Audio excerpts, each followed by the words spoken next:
Hi, I'm Reva Rogers, and today I will be discussing bone broth. Here is the outline of today's presentation. Bone broth is commonly referred to as stock in culinary circles and is made by simmering animal bones, vegetables, and seasonings for over 24 hours.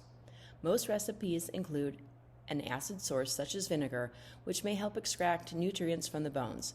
Currently, evidence of the effectiveness of including vinegar is equivocal. A study by Aylock et al. Found that stock made from beef bones had a higher amino acid content than stock made from chicken. Making stock from long bones, those containing bone marrow, and not removing fat also improved amino acid content. In home recipes, salt may or may not be included, and in commercial preparations, sodium content varies greatly. Bone broth has been used in many traditional medicines to support the digestive system as a calcium source and to improve skin, hair, and nails. More recently, the athletic community has become interested in bone broth as a source of collagen. In commercial preparations, collagen-derived dietary proteins are most commonly extracted from pigskin, cowhide, and the bones of both animals. Chicken bones and fish scales can also be used. The extraction of gelatin requires exposure to high temperatures, which denatures the triple helix structure of the collagen, resulting in peptide strands that are more soluble. Think of gelatin as digestible cooked collagen. In commercial preparation, gelatin undergoes various hydrolyzation processes to further enhance digestibility.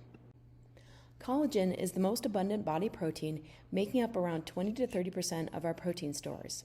It is an essential component of the extracellular matrix of musculoskeletal and connective tissue, and as such contributes to force transmission and joint stability, providing resistance to forces and sudden directional changes that might otherwise cause injury. Initially, collagen was believed to be inert and resistant to remodeling, but we have since learned that like skeletal muscle, collagen is in a constant state of turnover. Physical activity potentially increases connective tissue synthesis rates, leading to enhanced remodeling and more effective transmission of contractile force. Although the combination of exercise and dietary protein ingestion is well known to stimulate muscle protein synthesis rates, intake of whey, casein, and soy protein does not appear to enhance post-exercise connective tissue protein synthesis. This is believed to be due to the relatively low amount of glycine and proline in these protein sources. Glycine and protein are essential components of muscle connective tissue and are thought to be needed to facilitate remodeling. Collagen-derived dietary protein sources, such as gelatin and collagen hydrolysate, provide large amounts of protein and glycine. A study by Aylock et al. Found that the intake of collagen proteins result in higher plasma peaks of glycine, while consuming dairy proteins resulted in higher plasma peaks of leucine. Preliminary findings indicate that ingestion of collagen may positively influence muscle connective tissue synthesis rates. But is bone broth a good source of collagen? Research studies that have reported increased markers of muscle connective tissue synthesis secondary to the combination of exercise and collagen consumption use doses between 15 and 20 grams of collagen. Aylock et al. And Consumer Lab conducted chemical analyses of bone broth supplements and found that the amino acid content varied greatly.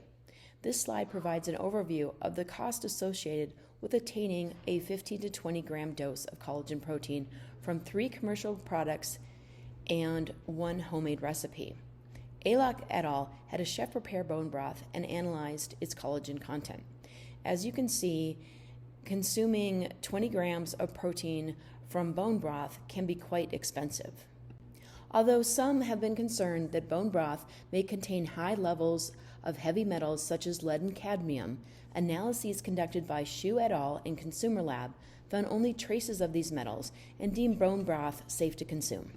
In conclusion, the ingestion of 15 to 20 grams of collagen combined with physical activity may stimulate muscle connective tissue synthesis, but more research is needed to confirm these preliminary findings.